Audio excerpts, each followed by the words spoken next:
Entonces, hola, yo soy Rubén Echeverría. En esta ocasión me acompaña Kurt Knowledge para entrevistar a un reconocido economista graduado de la Universidad Francisco Marroquín por la Universidad de California en Los Ángeles, o por sus siglas en inglés, UCLA. Cuenta con una especialización en banca central por el Centro de Estudios Monetarios Latinoamericanos y actualmente es el presidente del Centro de Investigaciones Económicas Nacionales, o por sus siglas, CIEN. Bienvenido, Hugo Maur. Muchas gracias, jóvenes. Es un gusto estar con ustedes. El gusto es nuestro. Empecemos entonces. ¿Nos podría comentar los impactos económicos que usted considera ha generado esta pandemia? Hay dos tipos de impactos económicos principales. Los que se han generado en todo el mundo a causa de las medidas que los países han tomado para combatir la pandemia, los encierros a los que hemos estado sometidos, el miedo que tienen muchas personas de poder retomar su vida normal. Y por el otro lado, los efectos particulares que ya cada país, dadas sus propias características, tiene en relación a esto. Me explico. En el caso de Guatemala, aunque nosotros fuéramos marcianos y fuéramos inmunes al coronavirus, aún así la economía estaría sufriendo bastante por el problema que el coronavirus generó en otros países. Entonces, en ese sentido, Guatemala tiene un golpe que viene de fuera, que nada tiene que ver con la forma en que el gobierno está combatiendo la pandemia y va a afectar al país. Lo más importante es lo que está pasando con las remesas, que las remesas crecían casi año con año cerca de $1,000 millones. Este año por lo menos no van a reducirse, pero no van a crecer. Eso es algo que independientemente si nos enfermamos o no del coronavirus va a afectar a Guatemala. Y aparte están los efectos que tiene, que nos mantengan encerrados a nosotros, que los colegios no estén abiertos, que las universidades no estén abiertas, que los restaurantes no vendan. Pero en términos generales, para un país como Guatemala son dos, los efectos internos y los que nos vienen de fuera. Muchísimas gracias. La segunda pregunta es, ¿cuál es a su punto de vista la industria más afectada a causa de la pandemia? ¿Podría repetir, por favor? No hay problema. ¿Cuál es a su punto de vista la industria más afectada a causa de la pandemia? En términos generales, el término que se usa es todas aquellas actividades económicas que son intensivas en contacto entre personas. Con esa definición uno puede poner todas las cuestiones que tienen que ver con estar rodeado de gente, pero sobre todo el turismo, por los números que hemos visto, es quizás de los más impactados a nivel mundial. Y cuando digo turismo, estoy hablando de hoteles, estoy hablando de aerolíneas, eh, estamos hablando de plataformas como Expedia, Airbnb y todo esto. Los españoles le dicen la industria de la hospitalidad, restaurantes y por supuesto todo lo que tiene que ver con concentración de personas, actividades de recreación, recreación de todo tipo, nocturna, parques. En términos generales, ahí es donde se ha concentrado un gran impacto y luego también el transporte y el comercio han sido los otros que han tenido a nivel global el mayor impacto y en Guatemala más o menos se sigue esa estructura. Hoteles y restaurantes, luego el sector comercio, el sector transporte, sector construcción. Perfecto. La tercera pregunta es, en relación a los sectores más afectados, ¿me podría comentar cómo visualiza usted los temas de la actividad económica, crecimiento o decrecimiento de los sectores, como parte del PIB del país? Sí, lo que hemos visto hasta este momento es que la producción de esos sectores, que es lo que mide el PIB, la producción de esos sectores que mencionaba en la pregunta anterior se ha visto reducida dramáticamente. El indicador, digamos, el indicador general de toda la economía muestra una caída importante a mayo, en relación a mayo del año anterior, de más de 10%. pero estos sectores tienen contracciones importantes. En el sector de restaurantes y turismo, la contracción estimada, porque estos son estos no son valores definitivos, esto es lo que nosotros creemos que va a pasar, anda ya en el orden del 8%, 9% de caída, creo yo, si no estoy mal, si no es más. Lo mismo en el sector comercio, el empleo, por ejemplo, se han perdido ya cerca del 5% de todos los trabajos de Guatemala se han perdido. Entonces, sí, impacta. La estimación ronda entre una caída de 3.5 a una caída de 5%. Pero esos son números del Banco de Guatemala y son números que se están revisando momento a momento. Pero por de pronto estamos entre menos 3.5 y 5%. Muchísimas gracias. La cuarta pregunta, no, la tercera, discúlpeme. ¿En tiempos de pandemia considera usted que la industria en general ha logrado mantener un buen desarrollamiento en ventas de redes sociales? Ay, Dios santo. Mira, lo que pasa es que ahí hay un efecto de confusión, te diría yo, porque a nosotros nos parece que antes utilizábamos menos las redes sociales, antes utilizábamos menos Globo, Uber Eats, Hugo y todo ese montón de plataformas electrónicas.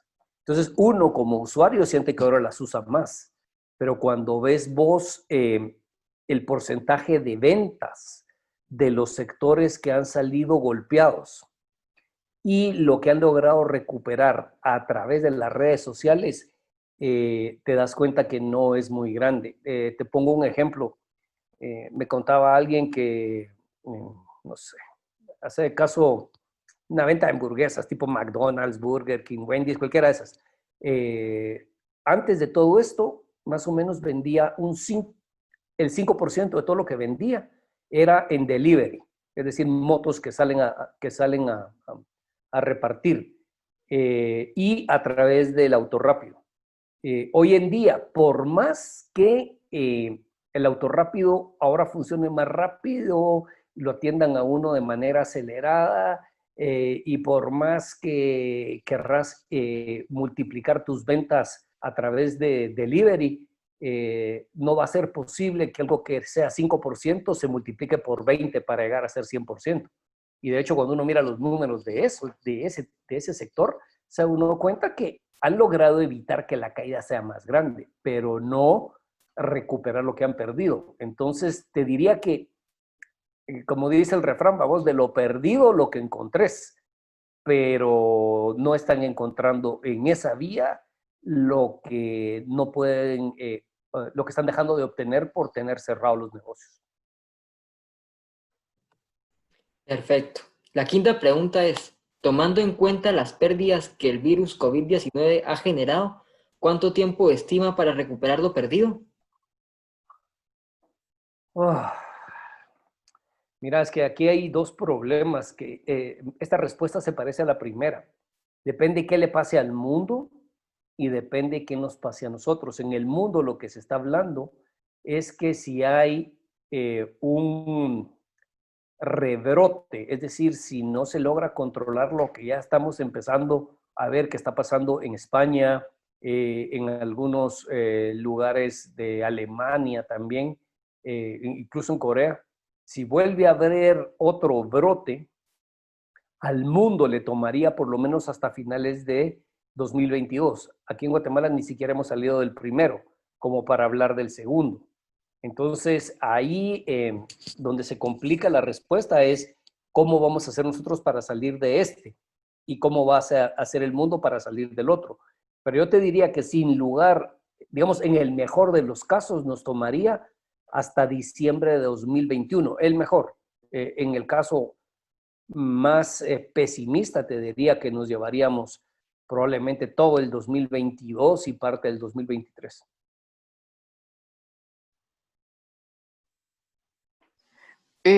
La siguiente pregunta es, ¿considera usted que la tasa de desempleo incrementó desde la última medición que fue del 2.5 en Guatemala del año 2019? Mira, hay que tener cuidado con esa pregunta porque cuando nosotros hablamos de desempleo, hablamos de gente que anda buscando trabajo y no lo encuentra. Ustedes dos que están estudiando, ustedes no son desempleados. Tienen edad para estar trabajando, pero ustedes no andan buscando trabajo. Entonces, ustedes no son parte de lo que se considera desempleo. Entonces, en Guatemala, el desempleo se define como aquel que anda buscando trabajo y que no lo encuentra y que a la fuerza está, digamos, rascándose la barriga en su casa. Eso es muy bajo en Guatemala porque el que no trabaja, el que no hace algo, simplemente no come. Ahora, la diferencia es que no trabajas en un banco, que no trabajas en un restaurante, sino trabajas vendiendo chicles, lavando carros, haciendo el jardín, no sé, cualquier otra cosa. Entonces, el desempleo como tal de gente que no hace absolutamente nada, ese creo que no ha cambiado mucho. Lo que sí ha cambiado es la gente que antes tenía un trabajo donde llegaba a las 8 de la mañana y se iba a las 5, donde le pagaban mensualmente su salario. Esos empleos son los que se han perdido 50,000 de esos empleos y hay otros 150,000 que las empresas están esperando a ver qué pasa antes de despedir a la gente. A eso nosotros le llamamos no desempleo, sino le llamamos subempleo o economía informal, si lo querés llamar de otra manera. Personas que trabajan por su propia cuenta. Eso sí ha crecido definitivamente porque hay mucha gente que ha perdido su trabajo que sí tenía, donde recibía su salario y recibía y trabajaba 8 horas por día de manera rutinaria. La desaparición de esos trabajos provoca que haya más gente subempleada en empleos que no son tan regulares y no se gana lo mismo que se ganaba en los que antes tenía. Muchas gracias. La séptima pregunta. Usted como experto, ¿qué puntos de acierto y errores ha visualizado en las acciones tomadas hasta el día de hoy contra la pandemia? Mira, Padre Santo, a mí me gusta el fútbol, ¿verdad vos? Y fui jugador de fútbol y luego tenía mi equipo y después de eso estuve como directivo en la federación. Es bien fácil uno desde las gradas decir que por qué no metió el gol y por qué no hizo el pase y cuando uno está abajo, realmente uno se da cuenta que es bien fácil criticar, pero es difícil hacer. Yo te diría que tal vez el mayor error que tuvimos todos, desde ustedes hasta su servidor y el gobierno, es que vimos lo que estaba pasando en la China, vimos lo que estaba pasando en Europa y nosotros seguimos aquí la fiesta como que si no era con nosotros la babosada, ¿va? Como que estamos en la luna. Debimos todos haber visto que eso venía y sabiendo que eso venía, debimos haber tomado acciones para estar listos. Yo creo que quizás uno de los más grandes aciertos es lo que hizo el presidente de invertir en construir hospitales con todos los problemas que tenga. Eso de alguna manera ayudó. Quizás los desaciertos, te diría yo, es no haber tenido desde el día uno un plan bien definido para que uno supiera cuáles son las circunstancias o las decisiones que vienen a futuro. Eso que teníamos que esperar la cadena todos los domingos a ver qué decía. Eso de alguna manera generaba incertidumbre, generaba miedo. No es como ahora que ya hay un semáforo y lo que tenés que ver es un numerito contra el semáforo y dependiendo cómo vaya ese número, ya entendés qué es lo que va a suceder. Entonces te diría que falta de preparación, pero eso diría que fue a todos, incluido el gobierno. Y luego, pues quizás la reacción ante la situación que se vino, pudiendo haber estado uno preparado, pero sí, es fácil criticar, pero creo que si hubiéramos estado ahí, tal vez no lo hubiéramos hecho muy diferente. Muchísimas gracias. La siguiente pregunta es, ¿qué acciones considera usted que debe realizar los empresarios para garantizar la continuidad del negocio y sostenibilidad laboral? Eso es muy complicado porque eh, Al menos en medidas generales, como en qué se pudiera implementar y de una manera hipotética, no mira, exacta. decirlo es bien fácil, ¿verdad? Vos, por ejemplo, tienen que reinventarse. pero pónganse ustedes en los zapatos del colegio.